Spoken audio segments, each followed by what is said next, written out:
हाँ दोस्तों नमस्कार, मैं सुरेश सर जीवन इंस्टीट्यूट कानपुर से। तो दोस्तों आज हमने एमटीएस का एक जीएस का प्रैक्टिस सेट के बारे में सोचा है और उसी को हम बना रहे हैं आज, क्योंकि सामने आपका एमटीएस का पेपर लगा हुआ है। तो उसी पर्पज़ से हमने बनाया है एमटीएस का। तो चलिए बच्चों, हम लोग स्टार्ट करते हैं। और हमें पूरा विश्वास है कि ये जो हमारी वीडियो हम भेज रहे हैं अच्छे क्वेश्चन हैं, सबको पसंद आएगा। तो अगर हमारी वीडियो आप लोगों को पसंद आती है तो हमारे चैनल को ज़रूर सब्सक्राइब कीजिएगा, लाइक कीजिएगा, शेयर कीजिएगा और बेल आइकन दबाना ना भूलिएगा।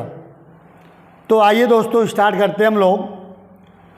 तो हमारा एक कोटेशन है कि पापा कहते थे कि बेटा ज़िंदगी में कुछ बड़ा काम करना है तो ज़िंदगी की दो बातें याद रखनी है, जो खोया है उसका गम नहीं और जो पाया है वो किसी से कम नहीं है। तो इन्हीं बातों के साथ हम अपने क्वेश्चन को आगे बढ़ाते हुए, तो देखिए पहला हमारा क्वेश्चन आता है कि सेवन सिस्टर्स राज्य, सेवन सिस्टर्स राज्य। तो ये जो पूर्वोत्तर भारत के राज्य हैं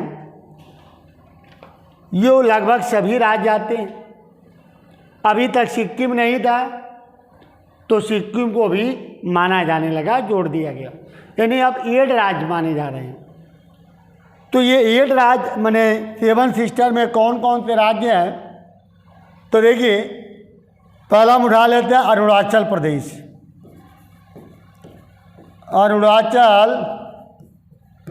अरुणाचल प्रदेश आ गया बच्चों। दूसरा हमारा आ जाता है मणिपुर आ गया, मणिपुर। थर्ड पे हम आ जाते हैं नागालैंड भी जुड़ा है इसमें। और अरुणाचल प्रदेश, मणिपुर, नागालैंड। अब बाकी 4 आपके सामने हैं, त्रिपुरा, सिक्किम, मेघालय, मिजोरम। पहले सिक्किम नहीं था लेकिन अब सिक्किम भी सेवन सिस्टर में शामिल कर लिया गया, यानी पूर्वोत्तर के लगभग सभी राज्य आ गए हैं। ठीक है भाई। और हाँ, असम एक रह गया भाई, असम। तो असम भी शामिल है इसमें। तो ये हमारे हो गए सेवन सिस्टर्स राज्य। अगले क्वेश्चन में हम आ जाते हैं उबतू क्या है। तो उबतू क्या है भाई? तो वेब ब्राउज़र या हार्ड ड्राइव है, मालवेयर है, ऑपरेटिंग सिस्टम। तो उबतू क्या है दोस्तों? तो उबतू जो है ये एक ऑपरेटिंग सिस्टम है। ठीक है भाई। तो ये जो है, हाँ, कब लॉन्च किया गया? ये 2004 में लगाया गया था। ऑपरेटिंग सिस्टम है उबतू, तो 2004 में इसे चालू किया गया था। तो ये हमारा आंसर जाएगा ऑपरेटिंग सिस्टम। चलिए बच्चों आगे बढ़ते हैं। सबरीमाला। तो अगर हम सबरीमाला की बात करते हैं कि सबरीमाला कहाँ है, तो सबरीमाला यह माला पड़ता है केरल। तो ये हमारा केरल में स्थित है सबरीमाला। सबरीमाला मंदिर ये बड़ा विवाद का कारण रहा है। यहाँ पर तो महिलाओं को प्रवेश से वंचित कर दिया गया था यहाँ के लिए। तो सुप्रीम कोर्ट के आदेशानुसार यहाँ शामिल किया गया, महिलाओं को प्रवेश दिया गया। तो इस कारण से सबरीमाला बहुत चर्चा का विषय बना रहा। इसके बाद हम आ जाते हैं भाई, निम्न में से कौन सा स्मारक दिल्ली में स्थित नहीं है? कहता है कौन सा स्मारक दिल्ली में नहीं है। तो पहला हमारा क्वेश्चन है ऑप्शनल अलाई दरवाज़ा। तो अलाई दरवाज़ा ये हमारा पड़ता दिल्ली। दिल्ली में बनवाया किसने? अलाउद्दीन खिलजी। अलाउद्दीन ने बनवाया, तो अलाउद्दीन खिलजी ने बनवाया। बुलंद दरवाज़ा ये पड़ता है फतेहपुर सीकरी। सीकरी में स्थित है, फतेहपुर सीकरी में स्थित है। और अकबर ने बनवाया इसे, अकबर ने बनवाया। इंडिया गेट ये दिल्ली में है, इसको बनवाया गया है 1921 में। हुमायूं का मकबरा दोस्तों ये भी दिल्ली में है, और हाजी बेगम ने बनवाया, हाजी बेगम ने बनवाया। तो दोस्तों आप लोग याद रखिए कि क्वेश्चन हमारा कहता है कौन दिल्ली में नहीं है, तो बुलंद दरवाज़ा दिल्ली में नहीं है, बाकी सभी दिल्ली में स्थित है। आइए अगले क्वेश्चन की तरफ हम बढ़ते हैं। महात्मा गांधी ने साबरमती से दांडी की यात्रा की, तो साबरमती से दांडी की यात्रा की तो दांडी किस जिले में? तो हम आपको बता दें कि महात्मा गांधी ने 12 मार्च से लेकर 6 अप्रैल 1930 नमक कानून तोड़ने के लिए साबरमती से दांडी की यात्रा की। तो साबरमती आपका पड़ता है अहमदाबाद, और जो दांडी पड़ता है भुज में। तो हमारा आंसर क्या जाएगा भाई? यहाँ हमारा आंसर जाएगा नौसारी। नौसारी ये भुज में है, तो नौसारी भुज जाएगा ये। ठीक है दोस्तों, आगे बढ़ते हैं। तो आंसर हमारा नौसारी जाएगा। अगले बात हमारा आता है स्वराज्य हमारा जन्मसिद्ध अधिकार, हम इसे लेकर रहेंगे। ये कथन कब, कहाँ और किसने कहा था? तो देखिए दोस्तों 1916 कांग्रेस के लखनऊ अधिवेशन में बाल गंगाधर तिलक ने कहा था कि स्वराज्य हमारा जन्मसिद्ध अधिकार, हम इसे लेकर रहेंगे। तो कथन बाल गंगाधर तिलक का कब कहा गया? तो 1916 कांग्रेस के लखनऊ अधिवेशन में कहा था। अब इसी तरह से कुछ और भी प्रश्न आ जाते हैं। क्वेश्चन आता स्वराज्य। स्वराज्य शब्द की उत्पत्ति 1905 कांग्रेस के वाराणसी अधिवेशन में गोपाल कृष्ण गोखले ने किया। दूसरा पॉइंट हमारा आता है स्वराज्य शब्द की मांग 1906 कांग्रेस के लखनऊ अधिवेशन में, 1906 कांग्रेस के कोलकाता अधिवेशन में दादा भाई नौरोजी ने किया। पूर्ण स्वराज्य की मांग, तो पूर्ण स्वराज्य की मांग 1929 कांग्रेस के लाहौर अधिवेशन में पंडित जवाहरलाल नेहरू ने की। तो स्वराज से दोस्तों बहुत सारे प्रश्न बनते हैं, जो हमने आपको बताया भी था। तो यहाँ हमारा आंसर जाएगा बाल गंगाधर तिलक। इसके बाद हमारा आता है भारत में केंद्रीय आलू अनुसंधान संस्थान कहाँ है? तो दोस्तों भारत में केंद्रीय आलू अनुसंधान केंद्र की स्थापना 1956 में हुई। कहाँ है? कुफरी। कुफरी कहाँ पड़ता है? कुफरी। तो कुफरी हमारा पड़ता है शिमला। शिमला हिमाचल प्रदेश की राजधानी है दोस्तों। तो कुफरी शिमला में स्थित है। चलिए दोस्तों आगे हम बढ़ते हैं। इसके बाद हमारा आता है निम्नलिखित में से कौन सा राज्य बिमस्टेक का सदस्य है? तो पहले हम आपको बता दें बिमस्टेक है क्या।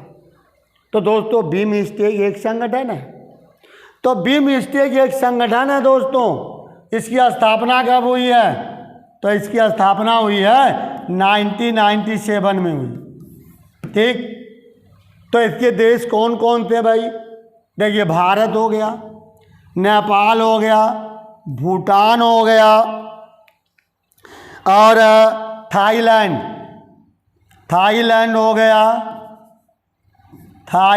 हो गया, ठीक।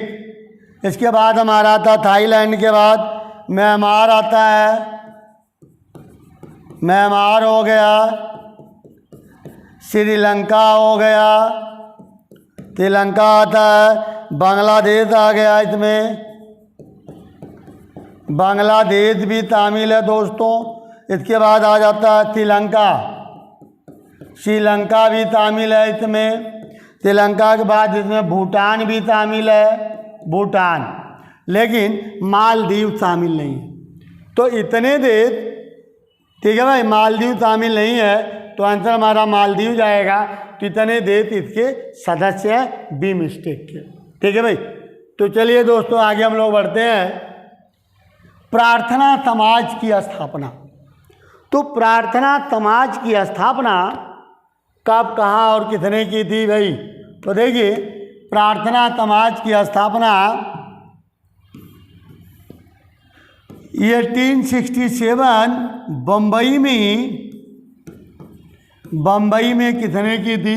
तो आत्माराम पांडुरंग ने किया था, ठीक। तो आत्माराम पांडुरंग ने की। इसके सदस्य कौन थे? केशव चंद्र सेन, आरजी भंडारकर भी थे, एमजी रन्नाडे भी थे। तो ये लोग इस संस्था के सदस्य थे, लेकिन माना किसे जाता है? आत्माराम पांडुरंग को। विवेकानंद ने रामकृष्ण मिशन की स्थापना की थी।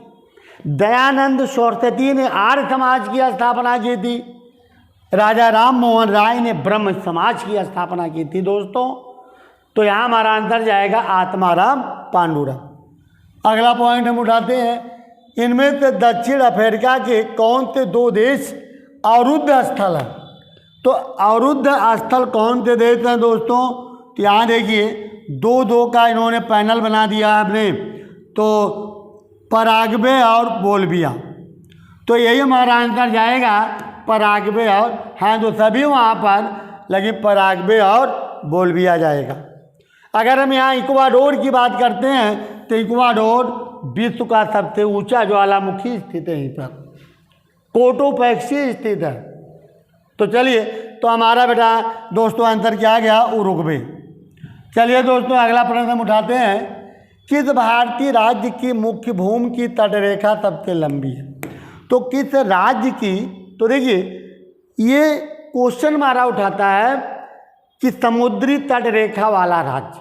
तो अगर हम समुद्री तटरेखा वाला राज्य की बात करते हैं दोस्तों, तो हमारा जाएगा क्या? गुजरात जाएगा। और गुजरात के बाद हमारा क्या आता है? आंध्र प्रदेश आता है। तो आंध्र प्रदेश आ जाता है। तो सर्वाधिक गुजरात है और सेकंड पे आंध्र प्रदेश है, जो तटवर्ती रेखा सबसे ज़्यादा छूती है, ठीक है भाई। तो आंसर हमारा गुजरात जाएगा। अगला पॉइंट देखिए आप लोग, निम्नलिखित में से कौन सा दर्रा श्रीनगर को लेह से जोड़ता? तो श्रीनगर को लेह से जोड़ता है, कौन सा दर्रा जोड़ता? देखिए, अब हम आ जाते हैं जोजिला दर्रा। तो जोजिला दर्रा ये दोस्तों कहाँ पड़ता है? कश्मीर में पड़ता है। तो ये जोजिला दर्रा जोड़ता किसको है? वैसे अगर देखा जाए तो अब ये कश्मीर में नहीं रह गया, अब ये कहाँ लगाता है? लद्दाख लगाता। तो लद्दाख को किसे जोड़ता है? श्रीनगर को जोड़ता है दोस्तों। बाड़ालाचा दर्रा ये हिमाचल प्रदेश में है, हिमाचल प्रदेश में दोस्तों, ठीक है। तो हिमाचल प्रदेश हो गया। अब हम आ जाते हैं नाथुला दर्रा दोस्तों, ये सिक्किम में है दोस्तों, ठीक है। तो सिक्किम में है। अब हम आ जाते हैं जालेपला दर्रा। तो जालेपला दर्रा कहाँ है दोस्तों? तो इसको हम नोट कर देते हैं, ये हिमालय का क्षेत्र लगाता है, ये आपका जोड़ता है तिब्बत को सिक्किम से। यानी सिक्किम को किससे जोड़ता है दोस्तों? सिक्किम को जोड़ता है तिब्बत से, ठीक। तो इसको आप लोग नोट कर लीजिएगा सब क्वेश्चन। तो हमारा आंसर क्या आ जाएगा भाई? श्रीनगर को लेह से जोड़ा थी, लेह लद्दाख, तो जोजिला दर्रा जाएगा। क्लियर हुआ भाई? नेक्स्ट पॉइंट हम आ जाते हैं, कौन सी कंपनियां महारत्न कंपनियों में शामिल है? ठीक है भाई, तो देखिए हम आपको बता दें, महारत्न कंपनियों की संख्या दोस्तों अब 12 हो गई है, कहीं कहीं 14 भी दिखा रही है। तो उन कंपनियों को आप लोग जरूर नोट कर लीजिएगा, क्योंकि 14 कंपनी हमारे लिए नोट करना थोड़ा सा पॉसिबल नहीं है। फिर तो आप लोग नोट कर लीजिएगा। वैसे यहाँ हमारा जो आंसर जाएगा वो क्या जाए? कोल इंडिया लिमिटेड। तो कोल इंडिया लिमिटेड हमारा आंसर है। तो 14 कंपनियां हो गई वर्तमान में। ये क्वेश्चन यहाँ से जरूर पूछे जाते हैं और हर जगह नेट पे कंपनियों के नाम पड़े हैं, तो आप लोग जरूर नोट कर लीजिएगा। यहाँ से एक प्रश्न हर हाल में पूछे जाते हैं। ठीक है, तो चलिए अगला पॉइंट हम उठा लेते हैं भाई।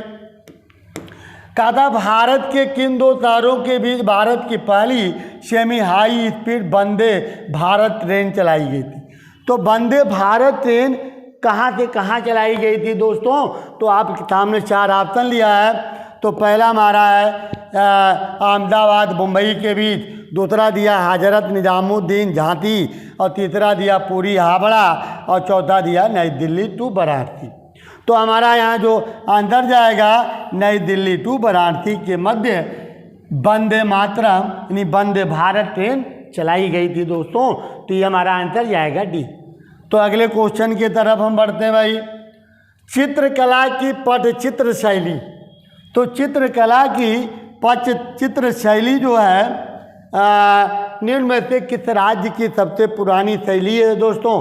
तो यहाँ आपके सामने 4 ऑप्शन लिया, उड़ीसा, राजस्थान, बिहार, आंध्र प्रदेश। तो ये हमारा दोस्तों आंसर क्या जाएगा? तो ये हमारा आंसर जाएगा उड़ीसा। तो उड़ीसा की पुरानी लोकप्रिय कला शैली है चित्रपट कला शैली। तो यहाँ हमारा आंसर उड़ीसा की तरफ जा रहा। अगले क्वेश्चन में हम आ जाते हैं भाई, भारत के सबसे युवा राष्ट्रपति। तो दोस्तों भारत के सबसे युवा राष्ट्रपति कौन है भाई? तो अगर हम पहले की बात करते हैं तो सर्वप्रथम डॉक्टर राजेंद्र प्रसाद भारत के राष्ट्रपति बने। लेकिन अगर हम युवा की बात करते हैं दोस्तों, तो युवा की बात करते हैं तो नीलम संजीवन रेड्डी जाएगा। और नीलम संजीवन रेड्डी ये एक ऐसे व्यक्ति हैं जो निर्विरोध भी चुने गए थे, जिनका कार्यकाल क्या है भाई? 77। तो 1977 से 1982, तो 1977 से 1982 के मध्य में इनका कार्यकाल रहा है। चलिए अगले प्रश्न में हम आ जाते हैं भाई, इंटरनेशनल कोर्ट ऑफ जस्टिस। तो इंटरनेशनल कोर्ट ऑफ जस्टिस यानी अंतर्राष्ट्रीय न्यायालय की स्थापना। तो अंतर्राष्ट्रीय न्यायालय की स्थापना 1948 में हुई है दोस्तों, और 1946 में हुई है। और इसका मुख्यालय कहाँ है भाई?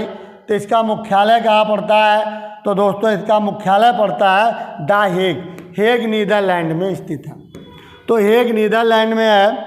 और एक चीज़ बता दें कि अंतर्राष्ट्रीय न्यायालय में कुल 5 अध्याय हैं और 70 अनुच्छेद है दोस्तों। और इनके जो न्यायाधीश होते हैं तो न्यायाधीशों की संख्या 15 है, और प्रत्येक न्यायाधीश का कार्यकाल 9 वर्ष होता है। ठीक है भाई, तो 9 वर्ष होता है, यानी प्रत्येक 3 वर्ष बाद 5 न्यायाधीश हटाए जाते हैं, उतने पुनः ले लिए जाते हैं। तो प्रत्येक न्यायाधीश का कार्यकाल 9 वर्ष होता है। तो द हेग नीदरलैंड जाएगा। अगले क्वेश्चन, गोबी मरुस्थल। तो दोस्तों देखिए हम आपको बता दें कि मरुस्थल से थोड़ा सा हम इससे हट के क्वेश्चन उठाते हैं। क्वेश्चन उठाता विश्व का सबसे बड़ा मरुस्थल। तो अगर विश्व की बात करते हैं हम, तो विश्व का सबसे बड़ा मरुस्थल कौन सा है? सहारा। सहारा आता है, ये अफ्रीका में पड़ता है दोस्तों, अफ्रीका। अगर हम एशिया की बात करते हैं तो एशिया में हमारा आ जाता है गोबी। तो दोस्तों ये गोबी मरुस्थल आ जाता है। तो गोबी मरुस्थल कहाँ पड़ता है? ये पड़ता है मंगोलिया। मंगोलिया में है दोस्तों, तो आ गया मंगोलिया में। और इसके बाद हमारा आता है भारत का। तो भारत का थार हो जाता है, थार पड़ता है राजस्थान। तो ये तीनों में से एक अक्सर क्वेश्चन पूछे जाते हैं, तो हमने इसीलिए तीनों लिख दिया। ठीक है भाई। तो हमारा क्वेश्चन था कि हाँ, गोबी मरुस्थल कहाँ है, तो ये एशिया, चूँकि मंगोलिया चाइना के ऊपर है, तो ये सब कहाँ पड़ते हैं, एशिया महाद्वीप का हिस्सा माना जाता, तो एशिया जाएगा। अगला प्रश्न दोस्तों हम आगे बढ़ाते हैं। राज तरंगड़ी के लेखक, तो देखिए राज तरंगड़ी के लेखक कौन थे दोस्तों, तो राज तरंगड़ी ये कश्मीर का इतिहास बताती है। कल्हड़ है, तो कल्हड़ ने राज तरंगड़ी लिखी है भाई, तो हमारा आंसर जाएगा दोस्तों कल्हड़। चलिए अगले क्वेश्चन में हम आ जाते हैं। पानीपत का द्वितीय युद्ध, तो पानीपत का द्वितीय युद्ध है ये 1556 में लड़ा गया दोस्तों। ठीक, तो हम आपको बता दें कि पानीपत के 3 युद्ध लड़े गए थे। पहला हमारा युद्ध लड़ा गया था 1556 में, 1526 में बाबर और इब्राहिम लोदी के मध्य लड़ा गया। इसी युद्ध के बाद बाबर ने भारत में मुगल वंश की नींव डाली थी। 1556 में पानीपत का द्वितीय युद्ध लड़ा गया था। दिल्ली के अफगान शासक आदिल खां के सेनापति हेमू और अकबर के सेनापति बैरम खां के मध्य लड़ा गया, और युद्ध का परिणाम अकबर के पक्ष में रहा। और तीसरा युद्ध 1761 में लड़ा गया मराठा और अफगानों के मध्य, जिसमें अफगानों की विजय हुई थी। तो ये 3 युद्ध लड़े गए थे, तो हमारा यहाँ आंसर जाएगा 56। अगला पॉइंट देखिए, कहता जब थक जाओ थोड़ा आराम कर लो, जब थक जाओ थोड़ा आराम कर लो, लेकिन कभी हार मत मानना। ये हमारी जो जिंदगी है दोस्तों, हमारी जो लाइफ है, संघर्ष के लिए बनी है, आराम के लिए नहीं। और वो भी विद्यार्थी जीवन में अगर हम आराम करेंगे तो हमारा जो दौड़ने की जो मंजिल जो पाने की चीज़ें हैं वो हम नहीं हासिल कर सकते। तो इसलिए विद्यार्थी जीवन में दोस्तों हमारा लक्ष्य है मंजिल को पाना, ना कि आराम करना। जब तक हमें हमारी मंजिल नहीं मिलती दोस्तों, तब तक हमें आराम नहीं करना है। जब मंजिल मिल जाती है तो आराम ही आराम है। ठीक है दोस्तों। लेकिन किसी महापुरुष ने एक शब्द कहा है, किसी महापुरुष ने कहा है कि जिंदगी जब तक आप जिए तब तक संघर्ष करिए, अपने लक्ष्यों को आगे बढ़ने के बारे में सोचिए। ये नहीं कि जब हमारा लक्ष्य जो थोड़ी बहुत हमको सफलता मिल गई हम वहीं रुक जाए, नहीं, हमेशा इंसान को आगे बढ़ने के बारे में सोचना चाहिए। तो आगे हम लोग आते हैं, कौन सा देश संयुक्त राष्ट्र सुरक्षा परिषद का अस्थायी सदस्य नहीं है। तो देखिए दोस्तों, मैं आपको बता दी कि सुरक्षा परिषद में कुल 10 सदस्य होते हैं। सुरक्षा परिषद संयुक्त राष्ट्र संघ का अंग है, तो सुरक्षा परिषद में टोटल कितने सदस्य होते हैं, 15। तो टोटल 15 सदस्य होते हैं। 15 में जो 5 हैं ये अस्थायी हैं, 5 अस्थायी हैं, और 10 जो हैं ये अस्थायी हैं, अस्थायी सदस्य। ये जो 10 अस्थायी सदस्य हैं इनका कार्यकाल जो होता है 2 वर्ष होता है। और ये जो 5 सदस्य हैं ये परमानेंट सदस्य होते हैं, इनका कोई कार्यकाल नहीं होता है दोस्तों। और ये 5 देश कौन कौन से हैं, अमेरिका, ब्रिटेन, फ्रांस, रूस, चाइना, इन्हें वीटो का अधिकार दिया गया। तो अब कहता है इनमें से कौन नहीं है, तो जापान नहीं है, क्योंकि हमने 5 बता दिया, अमेरिका, ब्रिटेन, रूस, चीन, अमेरिका, ब्रिटेन, रूस, चीन, फ्रांस, ये 5 देश हैं। तो आइए अगले क्वेश्चन में हम आ जाते हैं भाई, लोकसभा के सदस्यों की अधिकतम संख्या कितनी हो सकती है। तो देखिए दोस्तों, पहले क्या था कि लोकसभा की अधिकतम संख्या 552 मानी जाती थी। अब 2 एंग्लो इंडियन हटा दिया गया। अब जब 2 एंग्लो इंडियन हटा दिए गए तो हम क्या बोलेंगे, 550 बोलेंगे। अब यहाँ हम इसको कैंसिल करेंगे, अब आ जाएगा 550। तो ये 550 जाएगा, ना कि 52 जाएगा। ठीक है भाई। आइए इसके बाद हम आते हैं, किस गुरु ने खालसा पंथ की स्थापना की थी।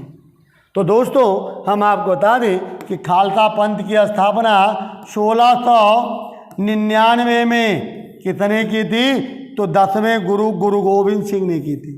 तो खालसा पंथ की स्थापना गुरु गोविंद सिंह ने की। और नींव किसने डाली थी? गुरु नानक ने डाली। गुरु नानक का जन्म 1469 कहाँ हुआ था? तलवंडी पाकिस्तान में हुआ था। तो इन्होंने शुरुआत की थी सिख धर्म की, गुरु नानक ने। तेग बहादुर, गुरु तेग बहादुर 9वें गुरु थे और गुरु तेग बहादुर को मृत्यु दंड दिया था 1675 में, औरंगजेब ने दिया था। गुरु हरगोविंद सिंह, ये भी सिखों के गुरु थे। आइए अगले पॉइंट में बढ़ते हैं। कंप्यूटर के किस भाग को मस्तिष्क कहा जाता है? तो सीपीयू को कहा जाता है दोस्तों, सीपीयू को कहा जाता है। अब हम आ जाते हैं, किस भारतीय राज्य में छापर मेला लगता है? तो छापर मेला दोस्तों लगता है लुधियाना में। और लुधियाना कहाँ पड़ता है? पंजाब में पड़ता है दोस्तों। तो हमारा आंसर क्या जाएगा? पंजाब जाएगा। ठीक, आइए अगले क्वेश्चन। तो भाई हमारा एक कोटेशन आ गया है, लक्ष्य ज़्यादा दूर नहीं है दोस्तों, लक्ष्य ज़्यादा दूर नहीं, बस अपनी रफ्तार थोड़ी तेज करनी है और आज खामोशी से पढ़कर हमें अपनी सफलता की कहानी लिखनी है दोस्तों। तो ये हमारा रहा है कोटेशन। और हकीकत में दोस्तों सफलता की कहानी आप अपनी लिख सकते हैं, लेकिन सफल होने के बाद। ठीक है भाई, तो आइए आगे बढ़ते हैं हम लोग। तो हमारा दोस्तों आज का हम वीडियो ही समाप्त करते हैं, क्योंकि 25 क्वेश्चन हो गया और 25 हमने बनाया था। तो आगे अगली प्रैक्टिस लेके हम जल्द आएंगे आप लोगों के सामने। और फिर एक बार हम ज़रूर कहना चाहेंगे कि अगर हमारी वीडियो आप लोगों को पसंद आती है तो आप लोग लाइक कीजिए, शेयर कीजिए और बेल आइकन दबाना ना भूलिएगा, सब्सक्राइब कीजिएगा। तो इन्हीं बातों के साथ हम अपना क्लास ही समाप्त करते हैं। अगली प्रैक्टिस के साथ नेक्स्ट वीडियो मिलते हैं। तब तक के लिए जय हिंद, जय भारत।